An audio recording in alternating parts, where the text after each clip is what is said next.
వరాలను ప్రసాదించే వరమహాలక్ష్మిగా శ్రావణ మాసంలో లక్ష్మీదేవి అమ్మవారిని మనందరం కూడా పూజలు చేస్తాం. శ్రావణ మాసంలో వచ్చే పండుగలు అన్నింటిలోకెల్లా వరలక్ష్మి వ్రతం చాలా విశేషమైనది. విష్ణుమూర్తి జన్మ నక్షత్రం పేరుతో ఈ శ్రావణ మాసంలో ఈ వ్రతాన్ని ఆచరించడం వలన ఆ లక్ష్మీనారాయణుల అనుగ్రహం తప్పకుండా ఉంటుంది. అష్టలక్ష్ములలో ఒకరు ఈ వరలక్ష్మి అమ్మవారిని పూజించటం వలన మంచి ఫలితాలు అనేవి ఉంటాయి. స్త్రీలకు దీర్ఘ సుమంగళి యోగం, సంతాన ప్రాప్తిస్తుంది, అఖండ ఐశ్వర్యం సిద్ధిస్తుంది. ఎంతో పవిత్రమైనటువంటి ఈ వరలక్ష్మి వ్రతాన్ని ప్రతి సంవత్సరం కూడా శ్రావణ మాసంలో శ్రావణ పౌర్ణమికి ముందు వచ్చే శుక్రవారం రోజున జరుపుకోవాలి. కొత్తగా పెళ్ళైన వారు ఏ సంవత్సరం నుంచి వరలక్ష్మి వ్రతాన్ని ఆచరించవచ్చు. కలశం ఆనవాయితీ లేకపోయినా కలశం పెట్టుకుని వరలక్ష్మి వ్రతాన్ని ఆచరించవచ్చా? వరలక్ష్మి వ్రతంలో తోరం ఎప్పుడు కట్టుకోవాలి? తోరం ఆనవాయితీ ఉంటేనే కట్టుకోవాలా? గర్భిణీ స్త్రీలు ఈ పూజా వ్రతాన్ని చేయవచ్చా? స్త్రీలకు వచ్చే పీరియడ్ టైంలో 5వ రోజున ఈ వరలక్ష్మి వ్రతాన్ని ఆచరించవచ్చునా లేదా? అమ్మవారు పూజించే క్రమంలో రూపు కాసు తప్పకుండా కొనాలా? ఒకవేళ రూపు కాసును కొనలేకపోతే ఏం చేయాలి? శ్రావణ శుక్రవారం వేళ అమ్మవారిని సపరేట్గా పూజాపీఠను ఏర్పాటు చేసి పూజించిన తర్వాత పూజాపీఠను ఎప్పుడు కదపాలి? 2వ రోజు శ్రావణ శనివారం వేళ పూజాపీఠను కదపవచ్చునా లేదా అంటూ మరెన్నో ప్రశ్నలకు సమాధానం మీకు ఈరోజు పూజా విధానాలు చెప్పడం జరుగుతుందండి. కాబట్టి ఎక్కడా కూడా వీడియో స్కిప్ చేయకుండా చూడడం వలన ప్రతి ఒక్క సందేహానికి సమాధానం అనేది మీ అందరికీ కూడా దొరుకుతుంది. ముఖ్యంగా కలశం ఆనవాయితీ లేకపోయినా కలశం అనేది పూజలు పెట్టి పూజించవచ్చా? కలశం పెడితేనే వరలక్ష్మి వ్రతాన్ని ఆచరించాలా? ఇప్పటి వరకు అంటే కొన్ని సంవత్సరాలుగా మా పెద్దవాళ్ళ నుంచి కూడా మేము కలశం అనేది పెట్టుకోవడం లేదు. మేము ఈ సంవత్సరం కలశం పెట్టుకుందాం అనుకుంటున్నాము పూజలో, మరి పెట్టుకోవచ్చునా లేదా అంటూ చాలామంది కలశం మీద ఎన్నో సందేహాలు అయితే ఉన్నాయండి. వాటిని సమాధానం చెప్తాను. ముందుగా కలశం ఆనవాయితీ లేకపోయినా పూజలో కలశం పెట్టవచ్చునా అని అంటే దీనికి పూర్తిగా మీ పెద్దవాళ్ళ నుంచి తప్పనిసరిగా ఆచారం ఆనవాయితీ అయితే తప్పనిసరిగా ఉండవలసి ఉంటుందండి. కలశం ఆనవాయితీ ఉంటేనే కలశం అనేది పెట్టుకోవాల్సి ఉంటుంది. కానీ మేము గుళ్ళో బ్రాహ్మణుని అడుగుతున్నామండి, గుళ్ళో గురువుగారు అయితే పెట్టుకోవచ్చని అంటున్నారు అని ఒక సలహా ద్వారా ఇది దేవుడే చెప్పాడని ఒక నమ్మకంతో చాలామంది కూడా కలశం పెట్టుకోవాలనుకుంటున్నారు. కలశం పెట్టుకోవడంలో తప్పైతే లేదండి. తప్పనిసరిగా కలశం అనేది పూజలు పెట్టి పూజించడం వలన ఆ కలశంలోకి మనం ఏ దేవతామూర్తులను అయితే పూజిస్తున్నామో అక్కడికి ఆవాహనం చేసి పూజ అనేది చేస్తూ ఉంటాం. కాబట్టి చాలా పవిత్రంగా కలశం అనేది చూస్తూ ఉంటాము. మనసులో ఎటువంటి సందేహం లేకుండా నిర్మలమైన భక్తితో స్వామి అమ్మవారిని నమస్కరించుకొని కలశం ఈ సంవత్సరం పెట్టుకుందాం అనుకుంటే తప్పనిసరిగా పెట్టుకోవచ్చండి. అసలు ముఖ్యంగా కలశం ఎలా పెట్టుకోవాలి, కలశంలో ఏమేమి వేయాలి, కలశాన్ని ఎలా పూజలు ఏర్పాటు చేసుకోవాలనే విషయం ఇప్పుడు తెలుసుకుందాం. మరి చాలా సులువుగా కలశం అనేది పెట్టుకోవచ్చండి. అయితే అందుకు గాను ఇత్తడి, వెండి, రాగి ప్లేట్ అయితే తీసుకోవాలి. అమ్మవారికి ఎంతో ఇష్టమైన అష్టదళ పద్మ ముగ్గును వేయాలి. తర్వాత పసుపు కుంకుమ అలంకరణ చేసి కొద్దిగా బియ్యాన్ని పొయ్యాలి. కలశం డైరెక్ట్గా అలా పెట్టేయకుండా ఆసనంగా ఒక ప్లేట్ అయితే పెట్టాలి. ప్లేట్ పైన కొద్దిగా బియ్యం పోసి పసుపు కుంకుమ వేసి ఒక తమలపాకు పెట్టి తమలపాకు పైన ఇత్తడి, వెండి, రాగి ఉన్నటువంటి లోహం కలిగినటువంటి ఒక కలశం చెంబునైతే పెట్టాలి. సగానికి పైగా నీళ్ళనైతే పొయ్యాలి. ఈ నీళ్లు శుద్ధమైన జలం అయితే ఉండాలండి. ఈ నెలలో గంగా జలం కూడా వేయవచ్చండి. ఈ నెలల్లోనే కొద్దిగా పసుపు కుంకుమ, 1 రూపీ కాయిన్, పువ్వు, అక్షంతలు వేసి నమస్కరించుకోవాలి. ఆ తర్వాత ఒక మామిడి మండని పెట్టాలి. మామిడి మండ కనుక లేనట్లయితే తమలపాకులైన 5 తమలపాకులు పెట్టవచ్చు. ఆ పైన ఒక కొబ్బరికాయ, అలాగే ఒక కొత్త జాకెట్ మొక్కని ఇలా ఫోల్డ్ చేసి పెట్టుకోవాలి. ఆ కలశానికి పసుపు కుంకుమ బొట్టు పెట్టాలి. ఇక్కడ అమ్మవారికి మీ శక్తి కొలది కాసు రూపు అనేది కొనుక్కొని మీరు పూజలో బంగారపు రూపుని పెట్టుకోవచ్చండి.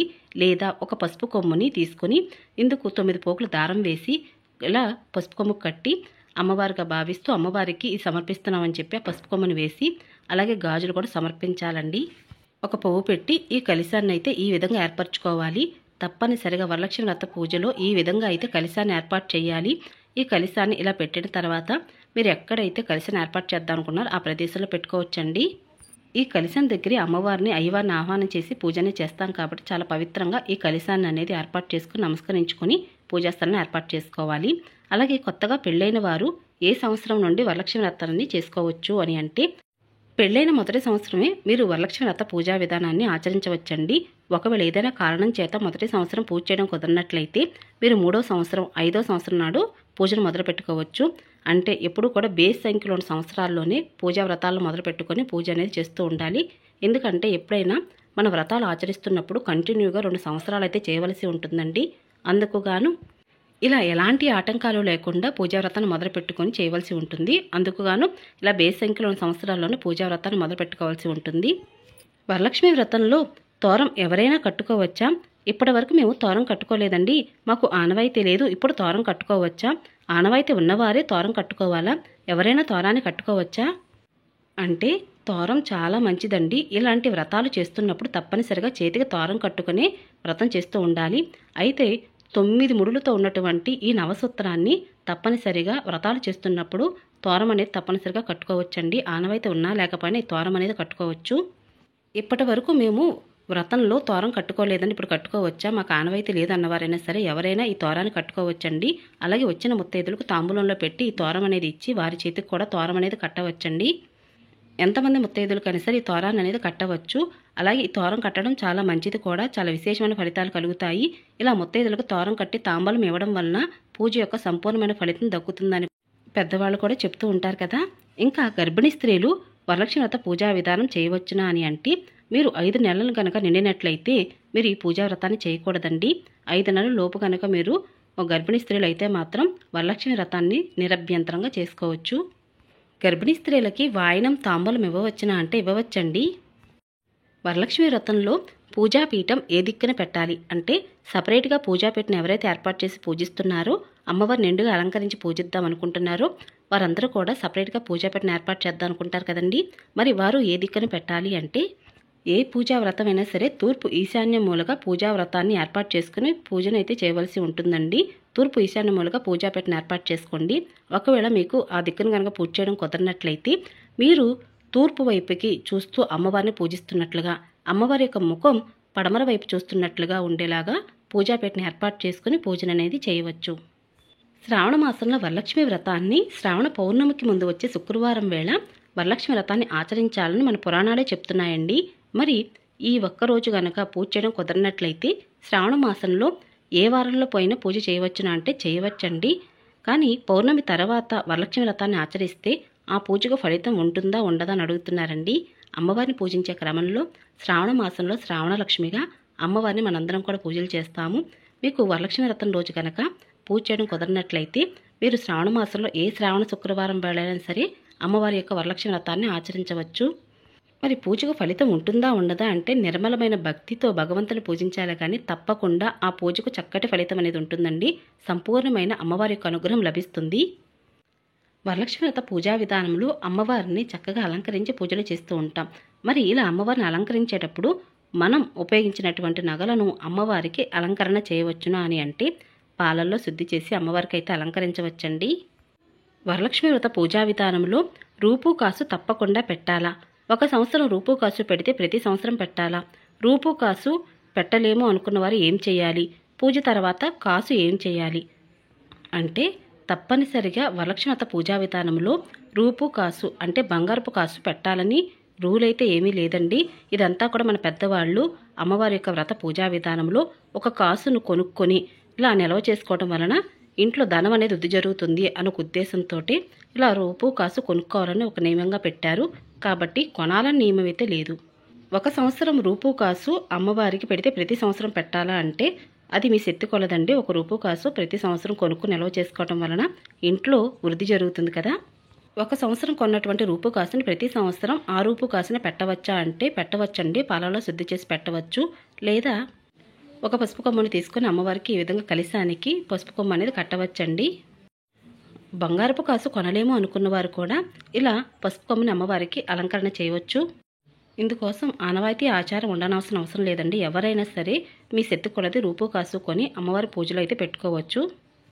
స్త్రీలు పీరియడ్స్ టైంలో అంటే 5వ రోజు నాడు ఈ వ్రతాన్ని ఆచరించవచ్చా అంటే ఆచరించవచ్చండి. కానీ మీకు బ్లీడింగ్ అవుతూ ఉంటే మాత్రం 5వ రోజు కూడా ఈ వ్రతాన్ని ఆచరించకూడదు. శ్రావణ మాసంలో వచ్చే ఏ శ్రావణ శుక్రవారం వేళైనా సరే ఈ వ్రతాన్ని ఆచరించవచ్చు. వరలక్ష్మి వ్రత పూజా విధానంలో ఎన్ని చీరలు కొనాలి అని కూడా అడుగుతున్నారండి. అంటే అమ్మవారిని అలంకరిస్తూ ఉంటాం కదా చీరను కట్టి, అందుకోసం కొత్త చీరను ఉపయోగించాలా? అలాగే అమ్మవారికి పెట్టేటప్పుడు ఒక చీర తాంబూలం అయితే పెడుతూ ఉంటాము. మరి అందుకు గాను 2 చీరలు కొనాలి. అలాగే అమ్మవారిని పూజించేటప్పుడు మనం కూడా కొత్త చీరను కట్టుకునే పూజించాలా అని అడుగుతున్నారండి. మీ శక్తి కొలది అమ్మవారికి ఎన్ని చీరలైనా పెట్టవచ్చండి. అయితే ఇక్కడ అమ్మవారిని అలంకరిస్తున్నాం కాబట్టి మీ శక్తి కొలది ఒక చీర కొని అమ్మవారికి అలంకరణ చేయవచ్చు. అలాగే అమ్మవారికి అలంకరించాం కదా అని చెప్పి అమ్మవారికి మామూలుగా తాంబూలం అది ఇచ్చి నమస్కారం చేసుకోవచ్చండి. అలాగే అమ్మవారిని పూజించేటప్పుడు మనం కూడా కొత్త చీరనే కట్టుకోవాలా అంటే అలాంటి నియమం అయితే ఏమీ లేదండి. ఉతికని వస్త్రాలు కట్టుకొని అమ్మవారిని పూజించవచ్చు. కానీ సంవత్సరానికి ఒకసారి వరలక్ష్మి వ్రతాన్ని ఆచరించేటప్పుడు అమ్మవారికి మీ శక్తి కొలది ఒక చీర, 2 తమలపాకులు, అరటిపళ్ళు, పసుపు, కుంకుమ, వక్క, గాజులు, అలాగే శనగలు, తోరం, దక్షిణ సహితంగా అమ్మవారికి అయితే సమర్పించాలండి. ఇలా అమ్మవారికి తాంబూలం సమర్పించిన తర్వాత అమ్మవారి యొక్క అనుగ్రహంగా భావిస్తూ ఆ చీర తాంబూలాన్ని మీరే తీసుకోవచ్చు. లేదా ఎవరైనా పెద్దవాళ్ళకైతే ఈ తాంబూలాన్ని అయితే ఇవ్వవచ్చండి. వరలక్ష్మి వ్రత పూజా విధానంలో చీర తాంబూలం పెట్టకపోతే ఏమైనా అవుతుందా అంటే అలాంటిది ఏమీ లేదండి. కానీ సంవత్సరానికి ఒకసారి అమ్మవారికి చీర తాంబూలం వాయినంతో అమ్మవారికి సమర్పించినట్లయితే అమ్మవారి యొక్క నిండు ఆశీర్వాదం లభిస్తుందని, అంటే మనం ఎలా అయితే తాంబూలం ఇచ్చామో ఆ తాంబూలం సౌభాగ్యవతిగా చిరకాలం వర్ధిల్లు అని చెప్పి అమ్మవారి ఆశీర్వాదంగా తీసుకుంటాము.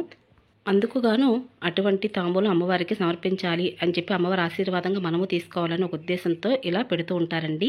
ఒక సంవత్సరం అమ్మవారికి ఈ విధంగా చేస్తే ప్రతి సంవత్సరం ఇలానే చేయాలా అంటే అది మీ శక్తి కొలదే అండి, చేయవచ్చు. ఒక సంవత్సరం పూజా వ్రతాన్ని మొదలు పెడితే ప్రతి సంవత్సరం చేయాలా అంటే శ్రావణ మాసంలో సంవత్సరానికి ఒకసారి అయితే ఈ వ్రతాన్ని చేయవలసి ఉంటుందండి. కాబట్టి అమ్మవారిని పూజించే క్రమంలో సంవత్సరానికి ఒకసారి ఈ విధంగా చేయవచ్చు.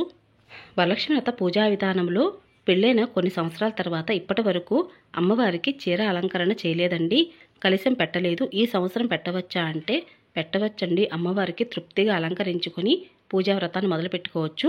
కలశం అనేది ఆనవాయితీగా రావాలండి. ఒకవేళ మేము కలశం పెట్టుకోవచ్చు అని చెప్పి గుళ్ళో గురువుగారిని అడిగాం, పెద్దవాళ్ళని అడిగాం పెట్టుకోవచ్చు అనుకుంటే చక్కగా పెట్టుకోవచ్చండి.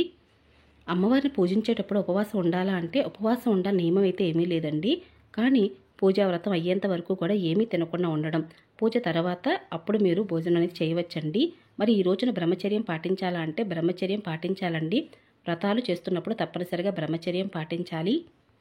వ్రతాన్ని ఆచరించిన రోజు మాత్రం మంచం మీద పడుకోకూడదండి, నేల మీదే పడుకోవాలి. మరి వరలక్ష్మి వ్రత పూజా విధానాన్ని మగవారు చేయవచ్చా అంటే మగవారు కూడా చేయవచ్చండి. కానీ స్త్రీలు ఎక్కువగా తమ సౌభాగ్యం 10 కాలాల పాటు చల్లగా ఉండాలని, అలాగే ఇంట్లో అష్టైశ్వర్యాలతో తొలతూగాలని మనస్ఫూర్తిగా కోరుకుంటూ ఈ వ్రతాన్ని ఆచరిస్తూ ఉంటారు. అలాగే ఆడవారి పక్కన మగవారు కూడా కూర్చొని భార్యాభర్తలు ఇద్దరూ కలిసి పూజా వ్రతాన్ని ఆచరించవచ్చు. పూజా వ్రతంలో అమ్మవారి విగ్రహం పెట్టవచ్చునా అంటే అమ్మవారితో పాటు అయ్యవారి విగ్రహం ఉన్న ఇద్దరిని కూడా పూజలో పెట్టుకోవచ్చండి. అమ్మవారితో పాటు అయ్యవారిని పూజించాలి. అలాగే ఇద్దరు కూడా అభిషేకం అనేది చేయవచ్చు. మరి అమ్మవారి విగ్రహానికి అభిషేకం ఎప్పుడు చేయాలి అంటే వినాయకుని పూజానంతరము అమ్మవారికి నమస్కరించుకుని 2 అక్షంతలు వేసి ఆ తర్వాత అమ్మవారి పాదాలు నమస్కరించుకుని అభిషేకం అనేది మొదలు పెట్టుకొని చేసుకోవచ్చండి. ఆవు పాలు, తేనె, నెయ్యి, పంచదార, ఆవు పెరుగు, పంచామృతాలు అనేవి ఒక గ్లాసులో కలుపుకొని అభిషేకించవచ్చు. లేదా విడివిడిగాను అమ్మవారిని అభిషేకించవచ్చండి. ఈ విధంగా అమ్మవారిని అభిషేకించాలి. వరలక్ష్మి వ్రత పూజా విధానంలో తోరానికి ఎప్పుడు పూజ చేయాలి, తోరం ఎప్పుడు ముత్తైదులు కట్టాలి, మనం ఎప్పుడు కట్టుకోవాలి, ఆ తోరాన్ని ఎప్పుడు తీయాలి, ఆ తోరం ఏం చేయాలి అంటే అమ్మవారికి అభిషేకానంతరము అష్టోత్తరం చదువుతామండి. అష్టోత్తరం చదివిన తర్వాత తోర పూజ అనేది చేయవలసి ఉంటుంది. అలాగే మనకు పూజా పుస్తకంలోని తోర పూజ చేసేటప్పుడు ఏ మంత్రాలు చదవాలని ఉంటుంది. అలా పూజ చేసిన తర్వాత తోర పూజ అయిన తర్వాత వెంటనే మీ భర్త గారి చేత కానీ ఇంట్లో పెద్దవాళ్ళ చేత కానీ తప్పనిసరిగా ఈ తోరం అయితే కట్టించుకోవాలండి. ఆ తర్వాత వ్రత కథను చదవాలి. పూజ పూర్తయిన తర్వాత వచ్చిన ముత్తైదులకు తాంబూలం ఇచ్చి ఆ తర్వాత ముత్తైదులకు ఈ తోరాన్ని కట్టాలి. అలాగే మరి మన చేతికి ఉన్నటువంటి ఆ తోరాన్ని ఎప్పుడు తీయాలి అంటే శుక్రవారం అంతా కూడా చేతికి ఉంచుకోవాలండి. ఒకరోజు రాత్రి నిద్ర చేయాలి. మరుసటి రోజు శ్రావణ శనివారం వేళ పూజ చేసిన తర్వాత అప్పుడు చేతికి ఉన్నటువంటి ఆ తోరాన్ని అయితే జాగ్రత్తగా తీసేయాలండి. అలాగే పచ్చని చెట్టు మొదల్లో వేయాలి, లేదంటే పారే నదిలో వేయవచ్చు, బావిలో వేయవచ్చండి. వరలక్ష్మి వ్రత పూజా విధానంలో తాంబూలం వాయనం ఎంతమందికి ఇవ్వాలి, ఏ సమయంలో ఇవ్వాలి, అసలు ఏమేమి ఇవ్వాలి అని అడుగుతున్నారు. మీ శక్తి కొలది జాకెట్ మొక్క అయితే ఇవ్వవచ్చండి. లేదా 2 తమలపాకులు, అరటిపళ్ళు, పసుపు, కుంకుమ, గాజులు, శనగలు తప్పనిసరిగా ఇవ్వాలండి. అలాగే గుండు వక్క, దక్షిణ సహితంగా ఈ తాంబూలాన్ని అయితే ఇవ్వవచ్చు.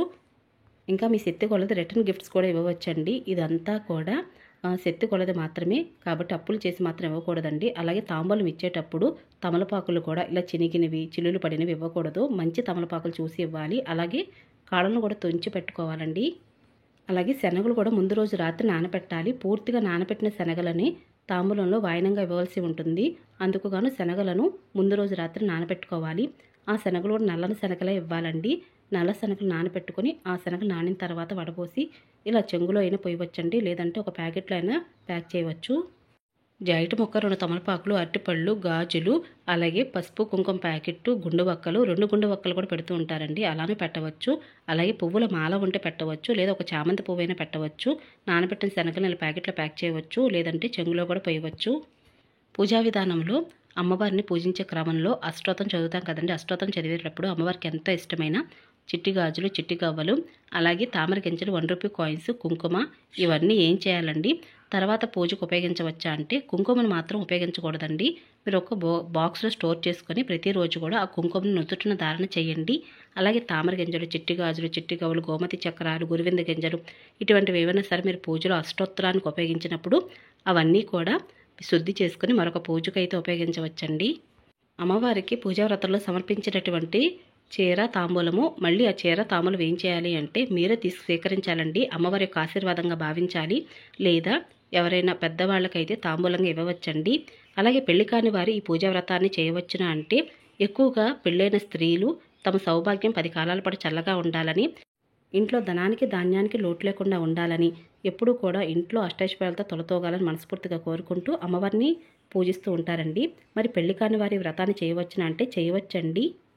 పెళ్లి కాని వారు తోరం కట్టుకోవచ్చా అంటే కట్టుకోవచ్చండి. మనం ఉపయోగించిన నగలను అమ్మవారికి అలంకరణ చేయవచ్చా అంటే చేయవచ్చండి. పాలలో శుద్ధి చేసి ఉపయోగించవచ్చు. చాలామంది అడుగుతున్న ప్రశ్న ఏమిటి అంటే 1 గ్రామ్ గోల్డ్ జ్యువెలరీ, గిల్ట్ నగలు ఇవన్నీ కూడా మనం అలంకరించుకున్నవి, లేదంటే కొత్తగా కొన్న నగలను కానీ అమ్మవారికి అలంకరించవచ్చా అంటే అలంకరించవచ్చండి. ఇదంతా కూడా మన శక్తి కొలది అమ్మవారిని నిండుగా అలంకరించుకొని చూసి తరించిపోవడం కోసం మాత్రమే అలంకరణ అనేది. భర్త లేని వారు ఈ పూజా వ్రతాన్ని ఆచరించవచ్చునా అంటే చేయవచ్చండి. కానీ నిత్య పూజగా చేసుకోవటం, అమ్మను ఆరాధించడం, అష్టోత్తరం చదవడం లాంటివి చేస్తూ ఉండాలి. కుంకుమ పూజ చేయటం ఇవేవి చేయకూడదనమాట. ఏటు శతకంలో ఉన్నవారు ఈ వ్రతాన్ని ఆచరించవచ్చా అంటే ఆచరించకూడదండి. నిత్య పూజగా అమ్మవారిని అయితే పూజించవచ్చు. అమ్మవారిని పూజించేటప్పుడు ఏ స్తోత్రాలు చదవాలండి అంటే అమ్మవారి యొక్క పూజా పుస్తకంలోనే మనకి లక్ష్మీ అష్టోత్తరం ఉంటుందండి. మహాలక్ష్మి అష్టకం, అష్టలక్ష్మి స్తోత్రము, లలిత సహస్రనామము ఇవన్నీ కూడా చదవచ్చండి. ఒకవేళ లలిత సహస్రనామం చదవడం ఉదయం వేళ కుదరినట్లయితే సాయంత్రం వేళ అమ్మవారిని పూజించేటప్పుడు తప్పనిసరిగా అప్పుడు టైంలో అయితే చదువుకోవచ్చు. ఎన్ని నైవేద్యాలు పెట్టాలండి పూజలో అంటే మీ శక్తి కొలది ఎన్ని నైవేద్యాలను పెట్టవచ్చండి. ముఖ్యంగా అమ్మవారికి పరమన్నం, గారెలు, పూరెలు, పులిహార ఇవన్నీ ఎక్కువగా చేస్తూ ఉంటారు. వీటన్నిటితో పాటు తప్పనిసరిగా నానబెట్టిన శనగలు లేదా తాలింపు వేసిన శనగలు అమ్మవారికి నైవేద్యంగా పెట్టవచ్చు. ఇంకా మహా నైవేద్యంగా అన్నము, పప్పు, పెరుగు, చారు ఇవన్నీ కూడా పెట్టవచ్చు. బేస్ సంఖ్యలో అమ్మవారికి నైవేద్యాలు అయితే పెడుతూ ఉంటారండి. 3, 5, 7, 9, 11 ఇంకా ఎక్కువగా కూడా నైవేద్యాలు చేసి అమ్మవారికి నైవేద్యంగా పెడుతూ ఉంటారు. వరలక్ష్మి వ్రతాన్ని ఆచరించిన తర్వాత పూజాపీఠను ఎప్పుడు కదపాలండి అని అంటే శుక్రవారం వేళ మాత్రం అమ్మవారి పూజాపీఠం కదపకూడదండి. చాలామంది ఉదయం వేళ పూజ చేసి సాయంత్రం వేళ కూడా అమ్మవారి పూజాపీఠను కదుపుతూ ఉంటారు. అలా అయితే అస్సలు చేయకూడదండి. మన ఇంటికి అమ్మవారిని పిలిచి శుక్రవారం వేళ సకల మర్యాదలు చేసి సకల ఉపచారాలతో అమ్మవారిని పూజించాం కదా, శుక్రవారం వేళ మాత్రం పూజాపీఠను కదపకూడదు. శ్రావణ శనివారం వేళ మరుసటి రోజున అమ్మవారికి మళ్ళీ పూజించే లఘువుగా పాలు పండ్లు నైవేద్యంగా పెట్టి దీపం ఉండగానే పూజాపీఠను కదపాలి. మరి రెండవ రోజు కదండి, మరి రెండవ రోజు పూజాపీఠను కదపవచ్చునా అని అంటే ఒక రోజంతా కూడా పూర్తిగా అమ్మవారిని మనం పూజించాం కదా, కాబట్టి మరుసటి రోజు లెక్కలోకి రాదండి. కాబట్టి మరుసటి రోజు శుక్రవారం, మంగళవారం కాకుండా అయితే పూజాపీఠను కదిపి తీయవచ్చండి. శ్రావణ శనివారం వేళ స్వామి అమ్మవారిని ఇద్దరిని పూజించి దీపం ఉండగానే పూజాపీఠను కదపవచ్చు. పూజాపీఠను కదిపిన తర్వాత మరి పూజలో పెట్టినటువంటి వస్తువులను ఏం చేయాలి, కలిసి ఏం చేయాలి, అలాగే అమ్మవారిని అలంకరించినటువంటి వస్తువులను ఏం చేయాలనే విషయాన్ని పూర్తి వివరంగా నేను ఒక పూజా వీడియో అయితే షేర్ చేస్తున్నానండి. మీకు లింక్ డిస్క్రిప్షన్లో ప్రొవైడ్ చేస్తాను, ఒకసారి చూడండి. ఇంకా అమ్మవారిని పూజించిన సమయాన తాంబూలం వాయనం అనేది పీరియడ్ టైంలో 3వ రోజు అయితే వారికి తాంబూలం ఇవ్వవచ్చునా అంటే ఇవ్వకూడదండి. అమ్మవారికి కట్టేటటువంటి చీర నేను ఎప్పుడో కొన్నానండి, కానీ నేను కట్టుకోలేదు. ఫాల్ అది వేశాను, చీర అంచులు అవి కుట్టించానండి. మరి అమ్మవారు కట్టవచ్చునా అంటే సహజంగా కుట్టినటువంటి చీరని అమ్మవారికి అలంకరణ చేయడం లాంటివి చేయరండి. ఎందుకంటే కొత్త చీరని అలానే తీసుకొచ్చి అమ్మవారికి అలంకరిస్తూ ఉంటారు. లేదు అది కొత్తదే కాబట్టి కట్టవచ్చునా అంటే ఇప్పుడు కొనే పరిస్థితి లేదు అనుకున్నప్పుడు కట్టవచ్చండి. ఇంట్లో ఎవరైనా పీరియడ్ టైంలో ఉన్నప్పుడు నేను ఈ వ్రతాన్ని ఆచరించవచ్చునా అని అంటే ఆచరించకూడదండి. ఇద్దరు ఆడవాళ్ళు ఉన్నప్పుడు ఒకళ్ళ పీరియడ్ టైంలో ఉన్నప్పుడు ఈ వ్రతాన్ని ఆచరించకుండా ఉండడమే మంచిది. ఒకే ఇంట్లో అత్తా కోడళ్ళు అలాగే తోటికోడళ్ళు కలిసి ఉన్నప్పుడు ఇలా ఉన్న ఇంట్లో 2 కలశాలు 2 పీఠాలు పెట్టి అమ్మవారిని పూజించాలా అంటే 2 పీఠాలు 2 కలశాలు అయితే పెట్టకూడదండి. ఒకే కలశం ఒకే పీఠం దగ్గర పూజనైతే చేసుకోవాల్సి ఉంటుంది. అలాగే 2 రూపులు అంటే 2 రూపు కాసులనైతే ఎవరిది వారిగా పెట్టుకోవాల్సి ఉంటుందండి. అలాగే అమ్మవారికి సమర్పించేటటువంటి 2 తాంబూలం అంటే చీర జాకెట్టు తాంబూలం ఉంటుంది కదండి, అమ్మవారికి వాయనంగా ఇచ్చేటటువంటి తాంబూలాన్ని ఎవరిది వారిగా పెట్టుకోవాల్సి ఉంటుంది. మీది మీరే పెట్టుకోవాలి. అలాగే అత్తగారిది తోటికోడలది సపరేట్గా పెట్టుకొని అమ్మవారికి సమర్పించి నమస్కరించుకొని పూజను ఆచరించవలసి ఉంటుంది. పూజ చేస్తున్నప్పుడు ఏదైనా కారణం చేత దీపం గగనమయ్యింది లేదా దీపపు కుందుల్లో ఉన్నటువంటి ఒత్తులు కాలిపోతున్నాయి, మంగళహారతి కొండెక్కింది, ఇదంతా అశుభమా అంటే ఇదేమీ అశుభం కాదండి. కొన్ని కారణాల చేత అలా అవుతూ ఉంటుంది. ఎక్కువగా గాలి వీచినప్పుడు లేదా ఇప్పుడున్న జనరేషన్లో అన్నీ కూడా కల్తీ అయిపోతూ ఉన్నాయి. కాబట్టి అన్ని క్వాలిటీ ఉన్నటువంటి వస్తువులు అయితే మనకి అమ్మడం జరగడం లేదు. కాబట్టి ఇవన్నీ కూడా త్వరగా కాలిపోవటం అనేది జరుగుతూ ఉంటుందండి. కాబట్టి ఇవేమి మీరు మనసుకు తీసుకోకండి. అమ్మని భక్తి శ్రద్ధలతో పూజించండి. తప్పకుండా అమ్మవారి యొక్క అనుగ్రహం మీకు కలుగుతుంది. లక్ష్మీదేవి అమ్మవారిని ఇలానే అలంకరించి పూజ చేయాలా అండి అంటే ఇదేమి ఇలానే పూజ చేయాలని అయితే ఏమీ లేదండి. అమ్మవారికి మీకు కలశం ఆనవాయితీ ఉన్నవారైతే కలశాన్ని పెట్టుకోండి. కలశం ఆనవాయితీ అలాగే అమ్మవారి అలంకరణ లేనివారు అమ్మవారి పటం అయ్యవారి పటం పెట్టుకొని చక్కగా అష్టోత్తరవై చదువుకొని వ్రత కథను చదువుకొని చేతికి తోరం కట్టుకొని అమ్మవారికి మీ శక్తి కొలది తాంబూలం చీర జాకెట్ సమర్పించి నమస్కరించుకోవచ్చండి. ఇలానూ చేసుకోవచ్చు. ఇదంతా కూడా ఎవరి శక్తి కొలది వారు చేసుకోవచ్చు. అమ్మవారికి కట్టినటువంటి చీరని ఎవరికైనా ఇవ్వవచ్చా అంటే ఇవ్వవచ్చండి. ఎవరైనా పెద్ద ముత్తైదువుకైతే ఈ చీరనైతే ఇవ్వవచ్చండి. ఇంకా పెళ్లికారి ఆడపిల్లలకు తాంబూలం ఇవ్వవచ్చనా అంటే ఇవ్వవచ్చండి. పూజావ్రతంలో తప్పనిసరిగా కథను చదవాలా అంటే చదవాలండి. తప్పనిసరిగా వ్రతము అంటే కథ చదవడమే. కాబట్టి కథను చదవాలి. మీ దగ్గర పూజా పుస్తకం లేనట్లయితే మనకి ఫోన్స్లోని గూగుల్లో PDF రూపంలో ఉంటుంది. వరలక్ష్మి వ్రత కథ అని కొట్టంగాంతో చారుమతి కథ వస్తుందండి. చాలా బాగుంటుంది. చక్కని కథ, అందరూ వినవలసిన కథ. ఈ కథల ద్వారా అసలు పురాణంలో వరలక్ష్మి వ్రతం రోజున ఏం జరిగింది అనే విషయం కూడా చక్కగా అర్థమవుతుంది. అందరూ తెలుసుకోవచ్చు. ఇంకా వరలక్ష్మి వ్రత పూజా విధానంలో మన ప్రతి సంవత్సరం కూడా శ్రావణ మాసంలో 4 శ్రావణ శుక్రవారాలు అయితే సహజంగా వస్తూ ఉంటాయి. ఒక్కోసారి 5 వారాలు వస్తూ ఉంటాయి. ఇలా 4-5 వారాలలో కూడా వరలక్ష్మి వ్రతాన్ని చేయవచ్చునా అంటే చేయవచ్చండి. ఇదంతా కూడా మీ శక్తి కొలది. కాబట్టి వరలక్ష్మి వ్రతాన్ని ప్రతి వారం కూడా ఆచరించవచ్చు. వరలక్ష్మి వ్రతం ముందు రోజు అమ్మవారికి అలంకరణ చేయటం అలాగే పూజా పనులు చేస్తున్నప్పుడు హెడ్ బాత్ చేయాలా అని అడుగుతున్నారండి. చేయాలంటే తప్పనిసరిగా శుచిగా ఉంటూ అమ్మవారి పనులు అయితే చేయవలసి ఉంటుంది. అలాగే ముందు రోజే పూజా గది శుభ్రం చేసుకోవచ్చునా అని అడుగుతున్నారండి. అంటే శ్రావణ మాసం రాకముందే మీరు ముందుగానే ఇంటిని పూజగా శుభ్రం చేసుకోవచ్చు. ఎందుకంటే శ్రావణ మాసం అంతా కూడా ఎంతో శుభమైన మాసం. కాబట్టి ప్రతిరోజు కూడా అమ్మను ఆరాధించవచ్చు. లేదా మీకు ఏ కారణం చేతైనా సరే ఇంటిని పూజా గదిని శుభ్రం చేయడం కుదరనట్లయితే మంగళ శుక్రవారాల్లో కాకుండా మిగతా రోజుల్లో ఇంటిని పూజా గదిని శుభ్రం చేసుకోవచ్చు. ఇవేనండి వరలక్ష్మి వ్రతం పూజా సందేహాలు. మీ అందరికి కూడా ఈ పూజా వీడియో చక్కగా ఉపయోగపడుతుంది అనుకుంటున్నాను. ఇంకా మీకు పూజలు ఎటువంటి సందేహాలు ఉన్నా కూడా కింద కామెంట్ సెక్షన్లో అడగండి. తప్పకుండా సమాధానం చెప్తాను. మరొక మంచి పూజా విధానంతో మళ్ళీ కలుసుకుంటానండి. ఇక అప్పటి వరకు నమస్కారం అండి.